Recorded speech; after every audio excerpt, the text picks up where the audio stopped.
Matagumpay na isinagawa ng Regional Police Community Affairs and Development Unit 2 ang isang awareness lecture sa lungsod ng Tuguegarao bilang bahagi ng kanilang patuloy na kampanya para sa kaayusan at kaligtasan ng komunidad.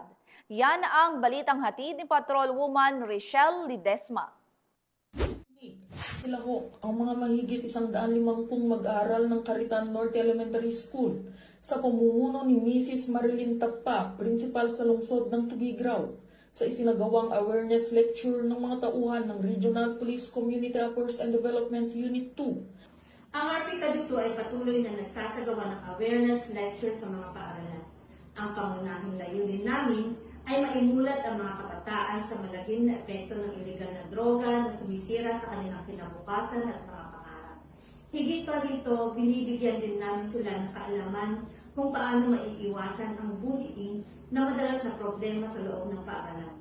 Sa aming mga lecture, tinutulungan namin ang mga mag-aaral na maunawaan ang kahalagahan ng pagrespeto at pakikisama sa kanilang kapwa.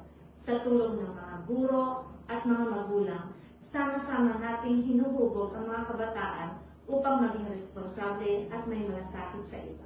Nagpasalamat naman ang mga mag-aaral at guro sa isinagawang talakayan. Potion po kasi po besides po sa nadagdagan yung knowledge namin, nag-spread po siya ng awareness tungkol po sa bullying and sa illegal na drugs po, kung paano po maiwasan and kung ano po yung dapat na gawin.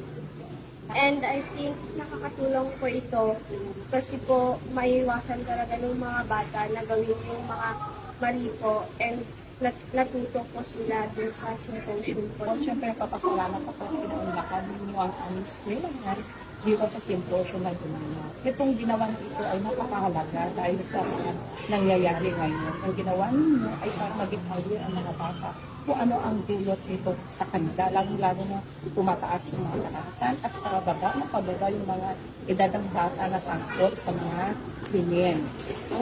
Ito mga bata, open sa kanila na yung mga masasama, mga impluensya ng mga nakakataas. So, aware na sila kung ano ang epekto ng paggamit ng droga at pagiging sa kanila kung epekto sa kanila physically, emotionally, sa kapalilang mga bata.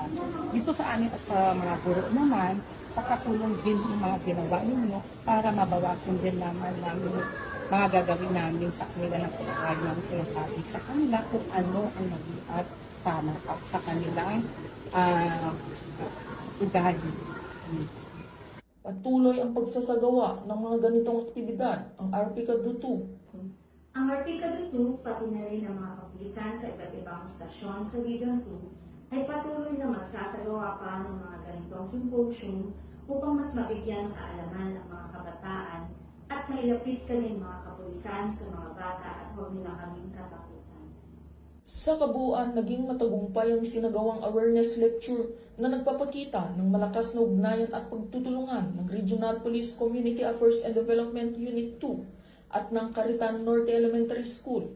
Ito ay isang hakbang tungo sa isang mas maunlad, maayos at mas ligtas na komunidad tungo sa bagong Pilipinas. Mula dito sa Caritan Norte Elementary School, ako ang inyong PNN correspondent, Patrolwoman Ledesma, alagad ng batas, taga-taguyod ng Pagitang Pulis.